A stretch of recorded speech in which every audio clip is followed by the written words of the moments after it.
Hello, everyone, and welcome to another episode of the What the Finance podcast. And on today's episode, I'm happy to be talking with Mary Charles, who's the co-host of NPR's Planet Money, which is a podcast I very much enjoy. And she's also the author of a recently released book, The Bond King: How One Man Made a Market, Built an Empire, and Lost It All. So, Mary, thanks for joining the podcast. And just Thank onto you my for having first, me. you're welcome, no problem. And just onto my first question, really, what really influenced you to write the book? Well, so I started out at Bloomberg News about 100 years ago now as a credit markets reporter. I covered the credit default swap market as my first real job after interning. And it was kind of a gnarly place to be, both, it's a gnarly subject, but also because it was in the aftermath of the financial crisis. But I found that I really loved it. And it was weird to observe that mismatch between the way that it was perceived after the financial crisis, in and after, and the reality that I found reporting on it. And there was this kind of like amorality of the actual contract. Like the contract isn't good or bad, it's the use that makes it so. There's this one saying that they used to say at like conferences for CDS, where they'd be like, guns don't kill people, and you're like, oh my God, don't liken yourself. No, pick an umbrella or something that doesn't cause the rain. Like, you can do better than anyway. So it was an interesting space to grow up in and see that kind of disparity between perception and, the actuality of like what people experience, in the market, and what the people who trade them are like, and what the effects of these contracts can be. And so from that, I moved, as the CDS market shrank and shrank, I kind of had to move into the regular bond coverage world. And that was wonderful too. But again, I found that kind of, it was less a disparity in perception and more just like no one cared about bonds, in my opinion. And I was like, why are we all talking about like, this hedge fund manager stock pick when there's this enormous world that's so influential, where people are, actually able to drag a company into bankruptcy and take their stuff, or, that we're all having these debates about the Greek financial system and the fiscal situation, and like, we still care more about the stock market. Like, that was bananas to me. So that was the true original kind of animating purpose, where I love the bond market. And I thought that it was poorly understood. And then, I just happened to start covering PIMCO and a bunch of other asset managers. I called them the seven dwarves. There were only six of them, but it was BlackRock, PIMCO, Double Line, Guggenheim, yada, yada. And when I started covering them, I thought I would cover them somewhat equally. And of course, it was April 2014, so it was all PIMCO all the time. But yeah, that was kind of a stroke of luck of just being in the right place at the right time there, but also just having that kind of animating purpose of really wanting to tell people about bonds. Yeah, and why do you think it's been undercovered? Do you think it's really just because it's so out of the range of most people that you need sometimes thousands or millions of dollars to Yes. actually even invest? Yeah. Basically, yes. We're talking about something that people can't participate in, and that's always like a little boring, and there's that makes perfect sense. But at the same time, like, I don't participate as an elected person, but I participate as a voter. You know what I mean? There are still ways that this stuff reaches you, even if you're not actively, in the ring. And I think that it's also a matter of the jargon and the a perceived complexity, where people are like, oh, I don't know bond math.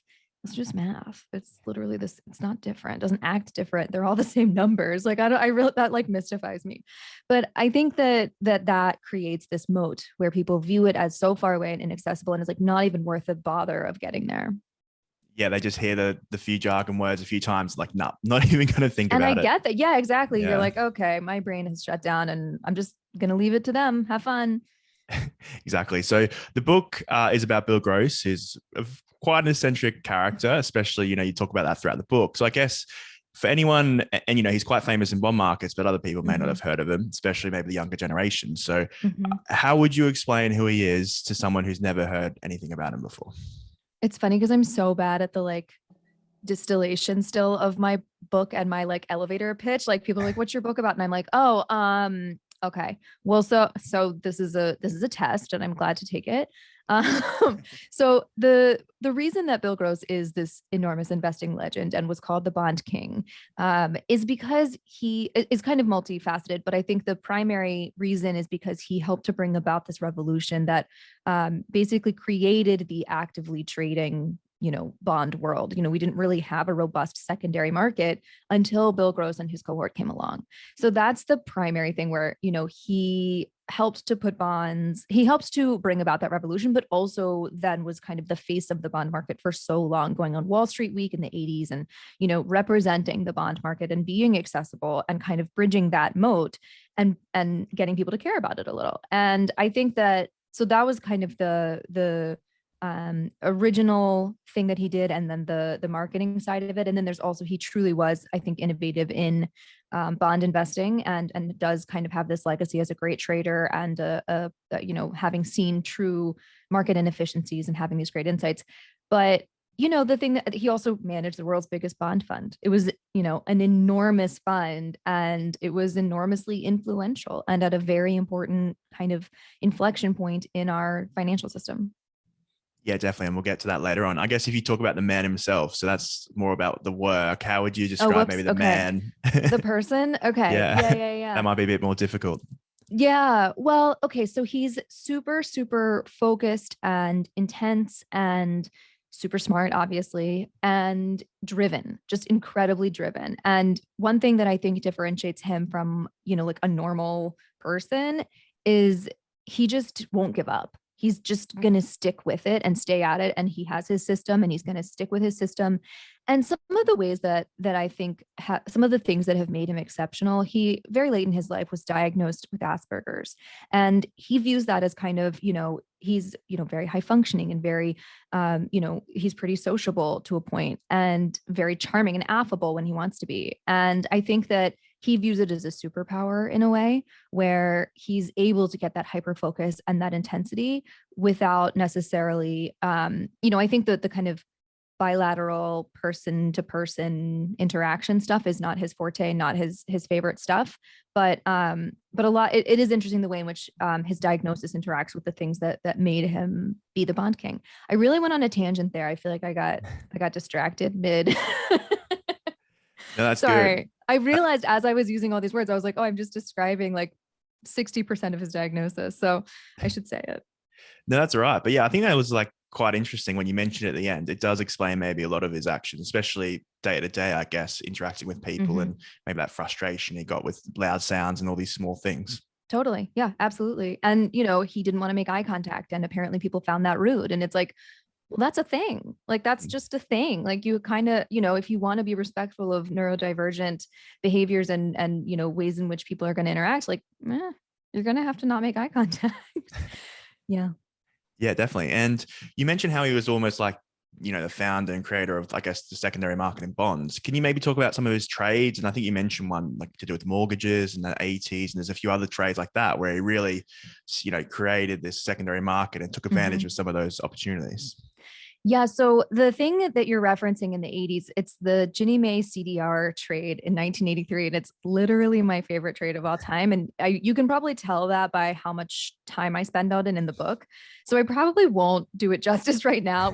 I like literally tried to do a whole Planet Money episode on this. And my friends were like, oh, you want us to explain a futures contract that had multiple delivery or settlement options and the ways in which PIMCO exploited they were like, no, girl, like this is not going to work.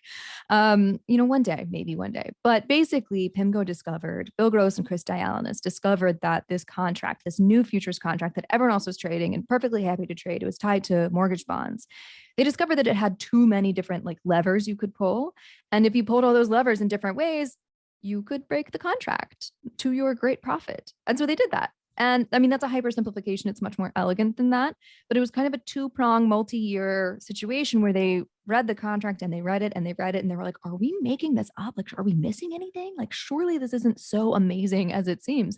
But indeed it was. And so they, and this was like, we were all still figuring out what futures looked like and how they worked. And so this was kind of an interesting moment in the history and creation of these things. But it's also illustrative of PIMCO's drive, intensity. They're going to read the fine print. They're perfectly happy to just exploit whatever fine print they find that you haven't read as closely and break the contract and absolutely hurt your bottom line in the process. Like, that's all completely on the table. And I think that is instructive, right? That's one of the, they love futures and derivatives and use them much more, I think, than, a lot of their peers in mutual funds and other, pension funds and these things that we think of as sleepy investment vehicles. PIMCO's always been heavier on, repo and futures and just embedding as much leverage as they can, which, for for many decades, more often than not, did work for them. So, and for their clients. Yeah, and that's linking it back to, the stock market was, I guess, what you could say, the sexy like market that everyone wanted to look at, whereas the bond market, as you said, was the more sleepy one, and they almost did whatever they could to, take advantage of some of the other things that people weren't doing. Yeah, and I think that's part of, like the fun for PIMCO is in the detail, I think, and I'm kind of with them on that. Like, it's part of what I find boring about the stock market is like, oh, it's up, it's down, meh. And like, okay, yes, there are options and things can get a little bit more interesting, but to some extent, like the complexity of the bond market that may be kind of off-putting is also where the fun is, and where you have all those extra levers that you can pull and like do shenanigans. And like, I don't know, I find that I think that seems to be maybe where PIMCO really shines is digging into those. Yeah, but then they also didn't just read the fine print and find these things. They also actually like pushed maybe the rules a little bit, and they tried to do all the innovations, and do all these things.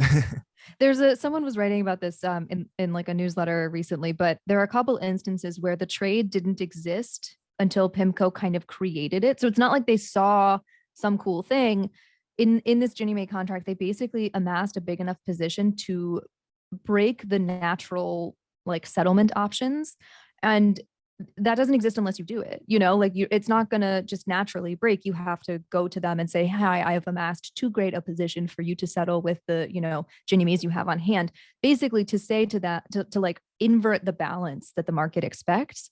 And you have to do that manually. Like that's the work is like actually doing that inversion and then being like, oops, I broke what you were doing. Can I have the money now? And that's the cleverness. But yeah, that's not always like quite on the side that regulators would want you to be on. You're not really supposed to do a lot of the things that PIMCO did. And I think, when regulators would call and be like, can you not? They'd be like, sure, no problem. But, it's always a question of how far do you want to go in that gray area? Yeah, and they kept doing that. So I think you mentioned another time in the 2000s where it was like a US sort of bonds, treasury bond, and they somehow cornered the market for that specific bond. And, it just shows you the size. Yeah, when they can literally corner like US treasury bonds for other traders, it's madness. It is madness. And it is, they were and have been so enormous in the bond market that, it's a hard thing to, if you're starting out in the bond market today and you're like, I want to be like PIMCO, like you're not going to be able to pull these off for at least, until you get to your first trillion, I would say, under management. So that, is a bit of a barrier to entry at this point. So PIMCO, I think a lot of the early people and even probably now would tell you that they had this benefit of timing as well. But it is, these trades are complicated and I mean, they're kind of fun. They're fun to report on. Yeah, I can imagine lots of research. I can imagine going lots of research. Into it. So if we look at sort of go back to Gross, so obviously the founder of PIMCO, which is the company we talk about, I found a really interesting quote in there where, he talks about whether he'd prefer wealth, fame or power. And, he chooses fame. So do you think this really impacted his, I guess, outwards persona and helped him build, it's almost like a cult of personality, I think. Do you think that had an influence? Oh, yeah. I do think so. I think that was an enormous part of his story and why we all know him and why I had so much material to work with. He's been in the press for, 50 years, just making pronouncements about the bond market and saying, this is how I see the stock market even, and building this following in financial markets and to some extent in the broader world too. He did cross over, and there are people that, still write into his website forum to this day being like, oh my gosh, I admire you so much. But I think, having that engine of desire for fame does kind of, that's helpful actually in financial, asset management, because you can, the more you go on TV and the more you write eccentric investment outlooks every month that have a like hilarious and quirky anecdote that, and then you veer into market commentary, but everyone reads all of these investment outlooks, that's getting attention from potential clients, and they might send you their money to manage. And over time, that's going to be very effective, attracting those new clients and retaining them, building that cult of personality of saying, I'm curious now, sorry to to just take a hard hard pivot here.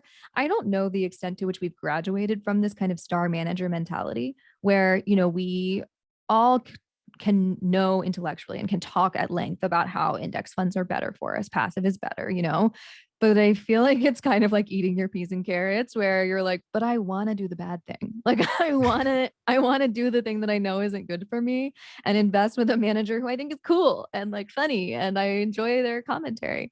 So I'm curious about like where we are as an investing people, where if we've made any changes to our selections there.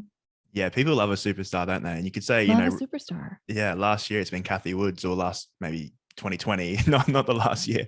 But yeah, Yeah. and as you said, it's like they just love this idea, that philosophy of, following someone who's leading the way, I guess. Mm-hmm.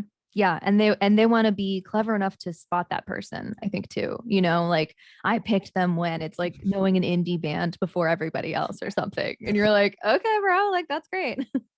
Yeah, it's like I knew them before they were cool and Exactly, all that stuff. exactly. I got those Definitely. early returns. Yeah, exactly. Like, yeah, the 10 baggers and all that stuff Mm-hmm, that people are mm-hmm, mentioning. So mm-hmm. if we look at that, obviously he was this massive persona. He was really successful as well in terms of returns, outperformed majority of people. And I think in the 2000s, he was named fixed income manager of the decade and Right. labeled himself like, I think it was secretariat. Mm-hmm, So, after one of the most famous or the greatest racehorses of all time. So mm-hmm. do you believe maybe all this hype got to his head and it was really like that was where he almost transitioned to taking it too far, or was it just sort of a build up of over the decades? It's hard to say. I think, one thing that's funny to me about Bill Gross is that he's so remarkably consistent over the decades. And I don't necessarily have like I'm Secretariat on the record from the 70s and 80s, but I do think he had this kind of swagger before it was warranted necessarily. Like he got a vanity license plate when he was still at Pacific Mutual. He was working at a sleepy, like very buttoned up insurance company, and he pulls into the parking deck next to the CEO with a little fancy car with a vanity license plate that says bonds.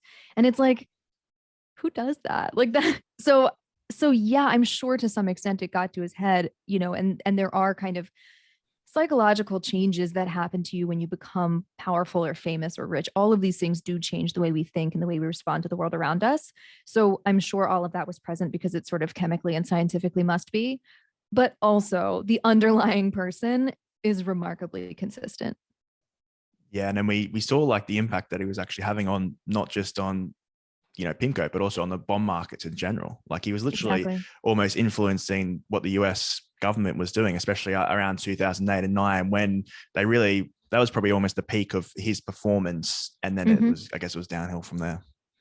I feel like it was downhill in 11 and 13, so he had a bit more of room to run. But yeah, the moment that I think they were kind of at the peak of their power is that Fannie Freddie trade, for lack of it's a moment in time where the US government's like trying to figure out what to do, and about these mortgage giants that have at that point backed some $5 trillion backed or guaranteed of mortgage debt, which it was a mortgage crisis. So that's a terrible place to be.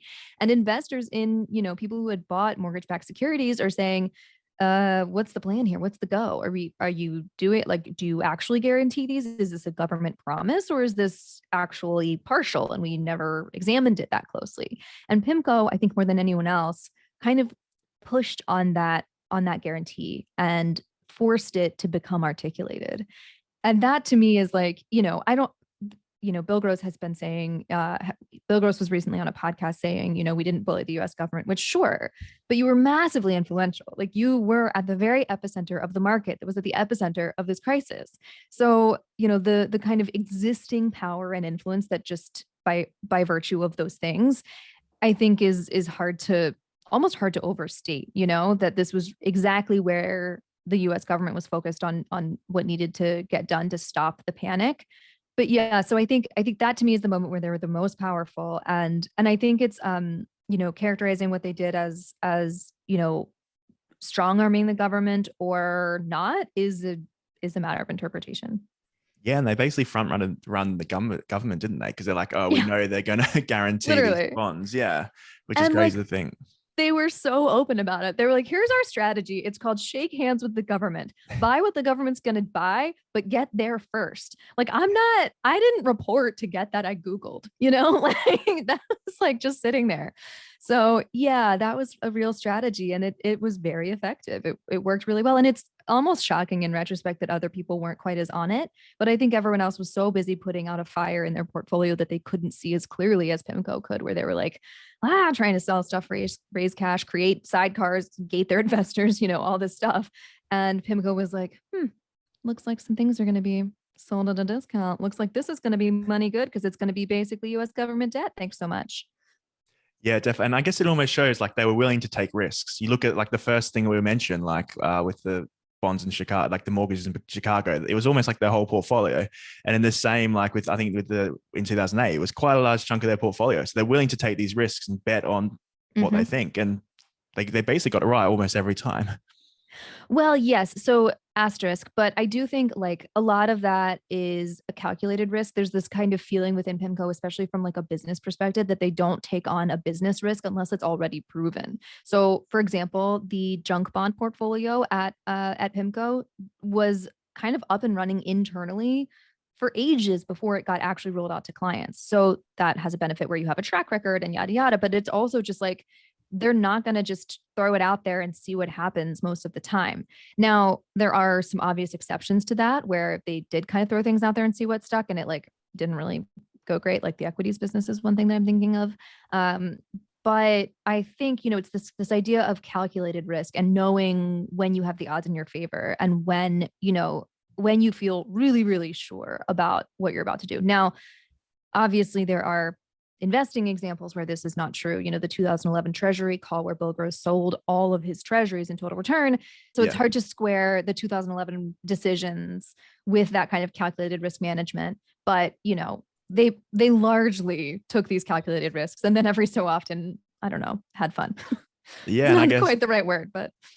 No, that's right. Yeah. And I guess, it linked back to how much control he had, even though they had, these systems and the 2,000 employees or whatever. Risk limits. Yeah, absolutely. Yeah, he had the real control. And I guess, how would you define the culture at PIMCO?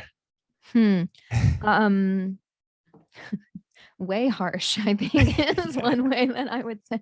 I don't know. To me, it's extremely toxic. It's this kind of crucible of intensity and toxicity and like blame seeking and aggressively CCing each other on emails. And it just feels extremely unhealthy. And part of that is the location. They're in Orange County. They're not in the flow of other financial market firms really. And Orange County is like a lovely place, but white, rich Orange County is real small. And I can't say that I like loved my little tourism of it, that it was just like, I haven't actually told this story, but I like went to bar classes. I was there for a while reporting this book and I went to a bar class and I'm telling you, I have never had this experience before. I was wearing the wrong socks. They were the wrong brand. They were like a different Bar Studios brand. And I got literally mocked by the instructor for having the wrong socks. And I was like, this is the harshest environment. And this was a bar, like this was not him, I'm paying you like, I know, like $40 for you to bully me about my socks being wrong. I'm sorry. Anyway, I didn't go back. And, at the end of the class, we all like everybody else piled into their G-Wagon and I got into my rented minivan. So like it was an odd experience and an odd place. But yeah, so the point of that is there's this intensity because there's nowhere else to go in Newport Beach. You live in this crucible all day. Your hours are long and you have nothing else to do. And, you can go surfing or whatever, or like invest in real estate. But again, it's just kind of this insular, stabby place where this is your life and you win or lose based on what happens in this crucible. And there's just nothing else outside of it. Yeah, and because obviously it's West Coast, have to start 2:30, 3 a.m. Right. to get like, the what are you going market to go open. out at night? No. Yeah. Like, you're not having dinners with people unless you're trying to hurt yourself. Yeah. Yeah, and it sounded like it was almost Wall Street on steroids, like that culture. And then, as you said, they treated people so badly, like especially other, companies, because they were trying to push the boundaries, trying to get that extra like percent, like base point, or even sometimes like 1/16, just to like try and get those profits. And as you said, they almost like cut off any opportunities they had in any other business. Yes. Yeah. So what you're hitting on here, I think, is like really, I don't know if it was intentional, but the kind of scathing relationship that PIMCO maintained with Wall Street. Normally everybody treats their Wall Street sales coverage as their pal. They go golfing together. It's fun. It's nice. I want the first look on that nice, juicy, next batch of bonds coming in. PIMCO's not at all like that. PIMCO's like, give me those bonds because you need to. And to a large extent, this works because PIMCO is so big. And, they are right that they, underwriters need them to anchor new issues, yada, yada. But it has this kind of derivative effect where the people who are enacting this, I was about to say cruelty, but, I guess it is, but it makes it seem like the Wall Street sales coverage is like crying. And I don't think they are. They don't like it, but I don't think they're crying. Anyway, because they're the agents of this kind of vitriol and this extreme harshness towards the street, it has this effect where, like, if they're trying to get another job and the people hiring for that job make the rounds, make the normal calls for references and say, call their Wall Street sales coverage and like, what do you think about this guy? And they're like, oh, I absolutely hate that guy. That guy's the worst. They're not going to get a job. So it locks you in as an agent of PIMCO. Your only power exists as an agent of PIMCO, and you can't take it with you. Yeah, which is crazy to think. And I guess, we saw at the end that of Bill Gross, you mentioned that trade in 2011. It sort of got to the point where it was, maybe people put up with that when he's making massive returns and making lots of money. When he starts making mistakes, they stop making those returns. Totally. He starts doing these crazy, news things and all this stuff. Do you think that was really what caused the downfall of Bill Gross throughout the company? Or what do you think? I think it's a huge contributing factor. I think, in any financial firm, it's hard to lead if you don't have good performance, if your funds aren't doing well. And that's particularly true at PIMCO. You just have no credibility, and everyone's like been trained for decades to kind of turn on you when your performance isn't there and to kick you around a little bit. That's just like the culture. So, that doesn't really exclude Bill Gross. So I think that was, his stance his credibility had been undermined internally. So yes, but then it was very much the kind of Muhammad Al-Arian's departure in the aftermath that caused this, I would say, spiral, basically, where he can't seem to come to grips with Muhammad's departure and like the people within the firm who had leaked to the press about Muhammad's departure. And I think that was the real thing that ended up driving a wedge between him and PIMCO management. Yeah, definitely. And you mentioned, I think as you said there, you went there to try and talk to people. No one would talk to you. You even, No I one found it would talk to funny me. that they called you like, what was it, Girl Scout or something, because you had the brownies trying to take them to Yeah. Bill Gross. So It was yeah, horrible. Yeah. So the story you're referencing, for clarity, I just want to get this right. yeah, sorry. No, Probably didn't no, explain you're it well. fine. No. So it's a funny, but like kind of embarrassing rumor. But like, okay, when I landed, I had to go doorstep Bill Gross. So this is a normal thing in journalism. It kind of sucks. You have to go to the person's house of like whatever news just happened to this person. That could be, it's Jamie Dimon and he just did a whatever, or it's, I don't know, whatever famous, big, important person who's in the news. You go to their house, you knock on the door, and usually their wife or their child opens the door, and they're like, "What are you doing here, you disgusting person?" And you're like, "No, I know, I'm so sorry." But this does yield stories. Sometimes people do it. So I had to go doorstep Bill Gross, and I was like, "Oh my god, I hate this." But I had just visited a contact in Southern California who had given me a tin of brownies, homemade brownies, and I was like, "Okay, I mean, I'm from the South. Like, I know how to." I would take someone a casserole. So this is akin to what would be normal. So I take my little tin of brownies and I go drive to Laguna and I try to get in the obviously gated community. And the person, manning the gate is like, "Can I help you?" And I'm like, "Hi, I'm here to see Bill Gross." And she's like, "Okay, no, like, is he expecting you, girl? Like, no." And I'm like, "No, can I? Okay, yeah, I can't see him. No, that makes sense. Can I leave these brownies for him?" And she was like, "What?" And she just looked at me and I was like, "No, yeah, that's true. That's true. Okay. Well, I'm not trying to poison him. Okay, bye." And left. And, I obviously suppressed the memory. And then years later, this came back to me as a rumor that I had gone to Bill Gross's house successfully, dressed as a Girl Scout. And I'm like, "It's the brownies. Why, why Yeah. did I carry?" Anyway, but I mean, that's the like game of telephone, right? That happens in all of the world, but very, very especially at PIMCO. I think they have a very special little version of it. And yeah, it was upsetting and a little offensive. It's probably quite unique. Someone coming with brownies. I guess that's maybe why I stuck with them. Yeah, it really stuck with people. Yeah. Perfect. So yeah, at the end, you mentioned how there was obviously a fallout in the company. I think he ended up jumping before he was, pushed Hmm. out. Hmm. And then he sort of tried to start his own, go on with Janus. It wasn't successful. Do you think after obviously 2008, zero yield bonds, all this stuff, do you think the times have just changed and his past tactics that he used to take advantage of just didn't work, and that's why he stopped performing? Or It's such a good question, and it's one I actually get a lot. I think it's two things. So from the date that he started at Janus and to his retirement date, the yield on the 10-year did go up. So that is sort of, there was a sense that Bill Gross had the wind at his back for the 40 years of his career of creating that track record. And I do think that his strategies worked great in a falling rate environment and less great in a rising rate environment. So over that time horizon, yes, I think it was kind of an literally uphill battle.